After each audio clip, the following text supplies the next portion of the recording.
I'm Wills Elliman in Wilmington, Delaware. For past 30 years, I've been in commercial real estate, but the last 20 have been more focused on office leasing, mostly focusing on tenant representation, although we do represent select landlords, usually with vacancies of 100,000 square feet or more in Class A office buildings.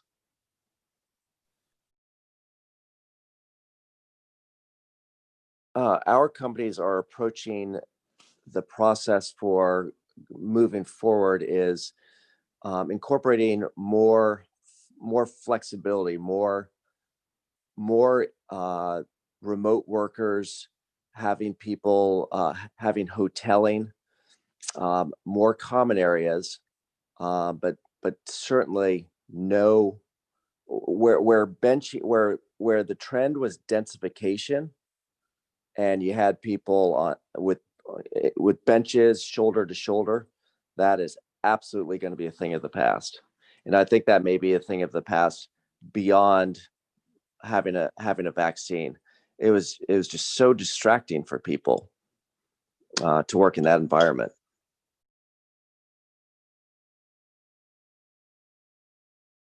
We're working now with tenants with lease expirations in 2022. And our recommendation to them is to wait and see, because the market will get better. Historically, we've seen that things bottom out at least 15 to 18 months after the beginning of a recession, especially with real estate office space being a trailing indicator. So our recommendation to clients is, let's do nothing now. And for those with 2022 lease expirations, let's really bear in on it second quarter, third quarter next year, when we think there's going to be a trough in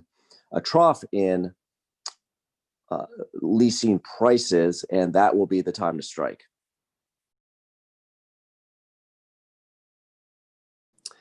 For those considering subleasing space, there can be some terrific economic gains from it. What you gain in economics, though, you lose in flexibility. You're going to be pigeonholed into exactly the lease expiration of that tenant's lease. You don't have any ability to renew the lease beyond, and so any dollars that you might put into the space for your own benefit will be lost, because you potentially cannot renew going forward. We have seen over and over that unless you have a real disparity in the market, in general, if a tenant can get 50 cents on the dollar, take it and run. In today's environment, however, that benchmark has to be much lower. If you can get perhaps a third recovery, take it. And that is after commissions have been paid, free rent, perhaps some tenant improvements. But if you can get a third, take it. Because if not, what you have with a sublease is you have a ticking time bomb. Every month that goes by is 100% of rent that you did not collect. Another month goes by, it's another 100%. And as you get closer to a lease expiration, there's much more likelihood that you will get a total goose egg. So in today's environment, if you can get, all things being equal, if you can get 1/3 of the dollars out of the deal, take it. If someone has space to sublease, should they work with their current landlord, or should they work with a broker to do it?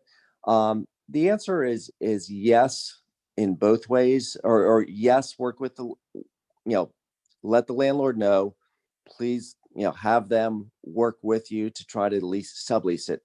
But the landlord probably has their own space to lease as well. So there is an inherent conflict of interest. And given that, you absolutely positively have to have a broker that's going to be on your side of the table. And probably it's whatever broker that put you in the space, they probably did a good job for you. And as long as you're comfortable with them, they're probably the people that should do it going forward.